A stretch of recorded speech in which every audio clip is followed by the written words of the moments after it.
ओम शांति। 25 जून 2025 के ईश्वरीय महावाक्य। पहले सुनते हैं मुरली के मुख्य पॉइंट्स। बाबा ने कहा, तुम बच्चों को अंदर में खुशी से गदगद होना चाहिए कि बेहद का शिव बाबा हमको पढ़ा रहे हैं। इससे ऊंची नॉलेज कोई होती नहीं। ऐसे लवली बाप, लवली टीचर को कितना याद करना चाहिए।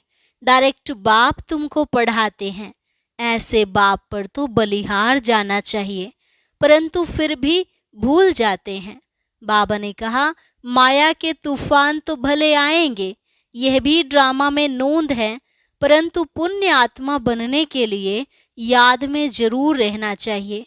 बाबा हमको कितना ऊंच पढ़ाते हैं, सिवाय एक बाप के और कोई को याद नहीं करना। लास्ट में बाबा ने कहा, किसी भी पाप कर्म में पैसे खराब नहीं करने। मनुष्यों को पुण्य आत्मा बनाने में ही अपना धन आदि खर्च करना है। अब अपना सब कुछ एक्सचेंज कर बाबा को वारिस बनाना है। जो बच्चे बाप को अपना वारिस बनाते हैं, बाप भी उन पर वारी जाते हैं। और अब सुनते हैं महावाक्यों को विस्तार से। मुरली का सार। मीठे बच्चे, बाप तुम्हें नई दुनिया के लिए राजयोग सिखला रहे हैं। इसलिए इस पुरानी दुनिया का विनाश अर्थात परिवर्तन भी जरूर होना है। प्रश्न, मनुष्यों में कौन सी एक अच्छी आदत पड़ी हुई है लेकिन उससे भी प्राप्ति नहीं होती? उत्तर, मनुष्यों में भगवान को याद करने की जैसे आदत पड़ी हुई है। जब कोई बात होती है तो कह देते हैं, हे भगवान। सामने शिवलिंग आ जाता है, लेकिन पहचान यथार्थ न होने के कारण प्राप्ति नहीं होती है। फिर कह देते, सुख दुख सब वही देता है, क्योंकि तुम्हें पता है परमात्मा दुख हरता सुख करता है। ओम शांति। बाप जिसको रचता कहा जाता है, किसका रचता? नई दुनिया का रचता। नई दुनिया को कहा जाता है स्वर्ग व सुख धाम। नाम कहते हैं परंतु समझते नहीं हैं। श्री कृष्ण के मंदिर को भी सुख धाम कहते हैं। अब वह तो हो गया छोटा मंदिर। श्री कृष्ण तो विश्व का मालिक था। बेहद के मालिक को जैसे कि हद का मालिक बना देते हैं। श्री कृष्ण के छोटे से मंदिर को सुख धाम कहते हैं। बुद्धि में यह नहीं आता है कि वह तो विश्व का मालिक था, भारत में ही रहने वाला था। तुमको भी पहले कुछ पता नहीं था, बाप को तो सब कुछ पता है। वह सृष्टि के आदि मध्य अंत को जानते हैं। अभी तुम बच्चे जानते हो।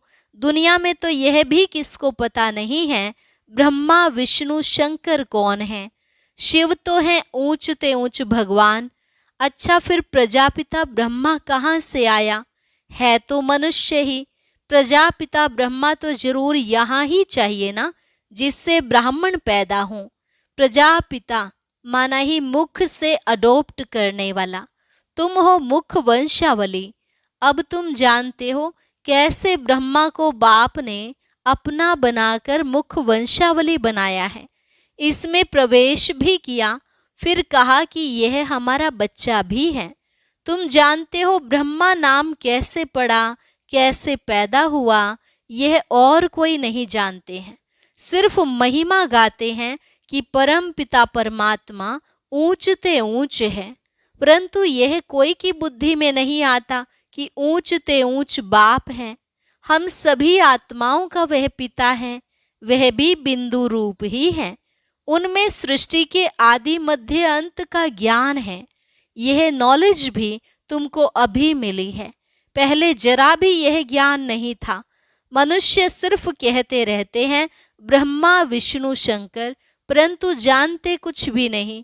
तो उन्हों को ही समझाना है। अभी तुम समझदार बने हो, जानते हो कि बाप ज्ञान का सागर है, जो हमको ज्ञान सुनाते हैं, पढ़ाते हैं। यह राजयोग है ही सतयुग नई दुनिया के लिए, तो जरूर पुरानी दुनिया का परिवर्तन होना चाहिए।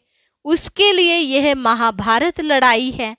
आधा कल्प से लेकर तुम भक्ति मार्ग के शास्त्र पढ़ते आए हो, अब तो बाप से डायरेक्ट सुनते हो। बाप कोई शास्त्र नहीं बैठकर सुनाते हैं। जप तप करना, शास्त्र आदि पढ़ना, यह सब भक्ति है। अब भक्तों को भक्ति का फल चाहिए, क्योंकि मेहनत करते ही हैं भगवान से मिलने के लिए। परंतु ज्ञान से है सद्गति, अभी है ही भक्ति का राज्य। सब भक्त हैं, हर एक के मुख से ओ गॉड फादर जरूर निकलेगा। अब तुम बच्चे जानते हो कि बाप ने अपना परिचय दिया है कि मैं छोटी बिंदु हूँ, मुझे ही ज्ञान का सागर कहा जाता है। मुझ बिंदु में सारा ज्ञान भरा हुआ है, आत्मा में ही नॉलेज रहती है। अभी तुम बच्चे समझते हो, उनको परम पिता परमात्मा कहा जाता है। वह है सुप्रीम सोल, अर्थात सबसे ऊंच ते ऊंच पतित पावन बाप ही सुप्रीम है ना। मनुष्य है भगवान कहेंगे तो शिवलिंग ही याद पड़ेगा, वह भी यथार्थ रीति से नहीं। एक जैसे की आदत पड़ गई है कि भगवान को याद करना है, भगवान ही सुख दुख देता है। अभी तुम बच्चे ऐसे नहीं कहेंगे, तुम जान गए हो कि बाप तो सुखदाता है। सतयुग में सुख धाम था, वहां दुख का नाम नहीं था।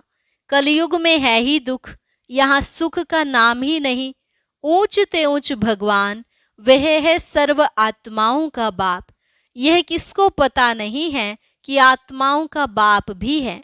कहते भी हैं हम सब ब्रदर्स हैं, तो जरूर सब एक बाप के बच्चे ठहरे ना। कोई फिर कह देते वह तो सर्वव्यापी है, तेरे में भी है मेरे में भी है। अरे तुम तो आत्मा हो ना, यह तुम्हारा शरीर है, फिर तीसरी चीज कैसे हो सकती है। आत्मा को परमात्मा थोड़े ही कहेंगे, जीव आत्मा कहा जाता है, जीव परमात्मा नहीं कहा जाता। फिर परमात्मा सर्वव्यापी कैसे हो सकता। बाप सर्वव्यापी होता तो फिर फादरहुड हो जाता। फादर को फादर से वर्षा थोड़े ही मिलेगा, बाप से तो बच्चा ही वर्षा लेता है। सब फादर कैसे हो सकते। इतनी छोटी सी बात भी कोई की समझ में नहीं आती है। तब बाप कहते हैं बच्चे, हमने आज से 5000 वर्ष पहले तुमको कितना समझदार बनाया था। तुम एवर हेल्दी वेल्दी समझदार थे, इससे जास्ती समझदार कोई हो नहीं सकता। तुमको अभी जो समझ मिलती है यह फिर वहां नहीं होगी। वहां यह थोड़े ही मालूम रहता कि हम फिर गिरेंगे। यह मालूम हो तो फिर सुख की भासना ही ना आए। यह ज्ञान फिर प्राय लोप हो जाता है। यह ड्रामा का ज्ञान सिर्फ अभी तुम्हारी बुद्धि में है। ब्राह्मण ही अधिकारी रहते हैं। तुम्हारी बुद्धि में है कि अब हम ब्राह्मण वर्ण के हैं, ब्राह्मणों को ही बाप ज्ञान सुनाते हैं, ब्राह्मण फिर सबको सुनाते हैं। गायन भी है कि भगवान ने आकर स्वर्ग की स्थापना की थी, राजयोग सिखाया था। देखो श्री कृष्ण जयंती मनाते हैं, समझते हैं कि श्री कृष्ण बैकुंठ का मालिक था, परंतु वह विश्व का मालिक था यह बुद्धि में नहीं आता। जब उनका राज्य था तो और कोई धर्म नहीं था, उनका ही सारे विश्व पर राज्य था और जमुना के किनारे था। अब तुमको यह कौन समझा रहे हैं। भगवान उवाच। बाकी वह जो भी वेद शास्त्र आदि सुनाते हैं वह है भक्ति मार्ग के। यहाँ तो खुद भगवान तुमको सुना रहे हैं। अभी तुम समझते हो हम पुरुषोत्तम बन रहे हैं। तुमको ही यह बुद्धि में है कि हम शांति धाम के रहने वाले हैं, फिर हम आकर 21 जन्मों की प्रारब्ध भोगेंगे। तुम बच्चों को अंदर में खुशी से गदगद होना चाहिए कि बेहद का बाबा शिव बाबा हमको पढ़ा रहे हैं। वह ज्ञान का सागर है, सृष्टि के आदि मध्य अंत को जानता है। ऐसा बाबा हमारे लिए आया है तो खुशी में गुदगुदी होती है। बाबा को कहते हैं बाबा हमने आपको अपना वारिस बनाया है। बाप बच्चों पर वारी जाते हैं। बच्चे फिर कहते हैं कि भगवान आप जब आएंगे तो हम आप पर वारी जाएंगे, अर्थात बच्चा बनाएंगे। यह भी अपने बच्चों को ही वारिस बनाते हैं। बाबा को वारिस कैसे बनाएंगे, यह भी गुह्य बात है। अपना सब कुछ एक्सचेंज करना, इसमें बुद्धि का काम है। गरीब तो झट एक्सचेंज कर लेंगे, साहूकार मुश्किल करेंगे। जब तक कि पूरी रीति ज्ञान ना उठावे, इतनी हिम्मत नहीं रहती। गरीब तो झट कह देते, बाबा हम तो आपको ही वारिस बनाएंगे, हमारे पास रखा ही क्या है। वारिस बनाकर फिर शरीर निर्वाह भी अपना करना है, सिर्फ ट्रस्टी समझ कर रहना है। युक्तियां बहुत बताते रहते हैं, बाप तो सिर्फ देखते हैं कि कोई पाप कर्म में तो पैसे खराब नहीं करते हैं। मनुष्य को पुण्य आत्मा बनाने में पैसा लगाते हैं, सर्विस भी कायदे सिर करते हैं। यह पूरी जांच करेंगे, फिर सब राय देंगे। यह भी धंधे में ईश्वर अर्थ निकालते हैं ना, वह तो था इनडायरेक्ट, अभी बाप डायरेक्ट आए हैं। मनुष्य समझते हैं हम जो कुछ करते हैं उनका फल ईश्वर दूसरे जन्म में देते हैं। कोई गरीब दुखी है तो समझेंगे कर्म ही ऐसा किया हुआ है, अच्छे कर्म किए हैं तो सुखी हैं। बाप तुम बच्चों को कर्मों की गति पर समझाते हैं। रावण राज्य में तुम्हारे सब कर्म विकर्म ही हो जाते हैं। सतयुग और त्रेता में रावण ही नहीं, इसलिए वहां कोई कर्म विकर्म नहीं होता है। यहाँ जो अच्छे कर्म करते हैं उनका अल्पकाल के लिए सुख मिलता है, फिर भी कोई न कोई रोग खिटपिट तो रहती ही है, क्योंकि अल्पकाल का सुख है। अभी बाप कहते हैं यह रावण राज्य ही खत्म होना है, राम राज्य की स्थापना शिव बाबा कर रहे हैं। तुम जानते हो यह चक्र कैसे फिरता है। भारत ही फिर गरीब हो जाता है। भारत आज से 5000 वर्ष पहले स्वर्ग था, इन लक्ष्मी नारायण का राज्य था। पहले गद्दी इनकी चली थी। श्री कृष्ण प्रिंस, फिर स्वयंवर किया तो राजा बना, श्री नारायण नाम पड़ा। यह भी तुम अभी समझते हो तो तुमको वंडर लगता है। बाबा आप सारे रचता और रचना की नॉलेज सुनाते हो, आप हमको कितना ऊंच पढ़ाते हो। बलिहार जाऊं, हमको तो सिवाय एक बाप के और कोई को याद नहीं करना है। अंत तक पढ़ना है तो जरूर टीचर को याद करना है। स्कूल में टीचर को याद करते हैं ना, उन स्कूलों में तो कितने टीचर्स होते हैं, हर एक दर्जे का टीचर अलग होता है। यहाँ तो एक ही टीचर है, कितना लवली है। बाप लवली, टीचर लवली। पहले तो अंधश्रद्धा से याद करते थे, अभी तो डायरेक्ट बाप पढ़ाते हैं, तो कितनी खुशी होनी चाहिए। फिर भी कहते बाबा भूल जाते हैं। पता नहीं हमारी बुद्धि आपको क्यों नहीं याद करती है। गाते भी हैं ईश्वर की गति मति न्यारी है। बाबा आपकी गति और सदगति की मत तो बड़ी वंडरफुल है। ऐसे बाप को याद करना चाहिए। स्त्री अपने पति के गुण गाती है ना, बड़ा अच्छा है, यह उनकी प्रॉपर्टी है, अंदर में खुशी रहती है ना। यह तो पतियों का पति, बापों का बाप है, इनसे कितना हमको सुख मिलता है और सबसे तो दुख मिलता है। हाँ, टीचर से सुख मिलता है क्योंकि पढ़ाई से इनकम होती है। गुरु हमेशा किया जाता है वानप्रस्थ में। बाप भी कहते हैं मैं वानप्रस्थ में आया हूँ, यह भी वानप्रस्थी, मैं भी वानप्रस्थी, ये सब मेरे बच्चे भी वानप्रस्थी हैं। बाप टीचर गुरु तीनों ही इकट्ठे हैं। बाप टीचर भी बनते, फिर गुरु बन साथ ले जाते हैं।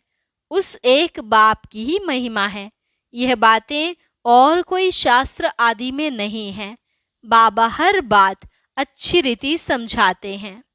इनसे ऊंची नॉलेज कोई होती नहीं, न जानने की दरकार रहती है। हम सब कुछ जानकर विश्व के मालिक बन जाते हैं और जास्ती क्या करेंगे। बच्चों की बुद्धि में यह हो तब खुशी में और उसी याद में रहें। पुण्य आत्मा बनने के लिए याद में जरूर रहना चाहिए। माया का धर्म है तुम्हारे योग को तोड़ना। योग में ही माया विघ्न डालती है, भूल जाते हैं। माया के तूफान बहुत आते हैं, यह भी ड्रामा में नोंद है। सबसे आगे तो यह है, तो इनको सब अनुभव होते हैं। मेरे पास जब आए तब तो सबको समझाऊं ना। ये सब माया के तूफान आएंगे, बाबा के पास भी आते हैं, तुमको भी आएंगे। माया का तूफान ही ना आए, योग लगा ही रहे तो कर्मातीत अवस्था हो जाए, फिर हम यहाँ रह ना सके। कर्मातीत अवस्था हो जाएगी तो फिर सब चले जाएंगे। शिव की बारात गाई हुई है ना, शिव बाबा आए तब हम सब आत्माएं जाएं। शिव बाबा आते ही सबको ले जाने। सतयुग में इतनी आत्माएं थोड़े ही होंगी। अच्छा, मीठे मीठे सिकिलधे बच्चों प्रति माता पिता बाप दादा का याद प्यार और गुड मॉर्निंग। रूहानी बाप की रूहानी बच्चों को नमस्ते। रूहानी बच्चों की रूहानी बाप दादा को नमस्ते नमस्ते, गुड मॉर्निंग। शुक्रिया बाबा, शुक्रिया। धारणा के लिए मुख्य सार, शिव बाबा को अपना वारिस बनाकर सब कुछ एक्सचेंज कर देना है। वारिस बनाकर शरीर निर्वाह भी करना है, ट्रस्टी समझकर रहना है। पैसे कोई भी पाप कर्म में नहीं लगाने हैं। अंदर खुशी में गुदगुदी होती रहे कि स्वयं ज्ञान का सागर बाबा हमको पढ़ा रहे हैं। पुण्य आत्मा बनने के लिए याद में रहना है, माया के तूफानों से डरना नहीं है। वरदान, सत्यता के आधार पर एक बाप को प्रत्यक्ष करने वाले निर्भय अथॉरिटी स्वरूप भव। सत्यता के आधार पर एक बाप को प्रत्यक्ष करने वाले निर्भय अथॉरिटी स्वरूप भव। सत्यता ही प्रत्यक्षता का आधार है। बाप को प्रत्यक्ष करने के लिए निर्भय और अथॉरिटी स्वरूप बनकर बोलो, संकोच से नहीं। जब अनेक मत वाले सिर्फ एक बात को मान लेंगे कि हम सब का बाप एक है और वही अब कार्य कर रहे हैं, हम सब एक की संतान एक हैं और यह एक ही यथार्थ है, तो विजय का झंडा लहरा जाएगा। इसी संकल्प से मुक्ति धाम जाएंगे और फिर जब अपना अपना पार्ट बजाने आएंगे तो पहले यही संस्कार इमर्ज होंगे कि गॉड इज वन। यही गोल्डन एज की स्मृति है। स्लोगन, सहन करना ही स्वयं के शक्ति रूप को प्रत्यक्ष करना है। सहन करना ही स्वयं के शक्ति रूप को प्रत्यक्ष करना है। अच्छा, ओम शांति। अब आज का अव्यक्त इशारा और ज्ञान मोती भी अवश्य सुने।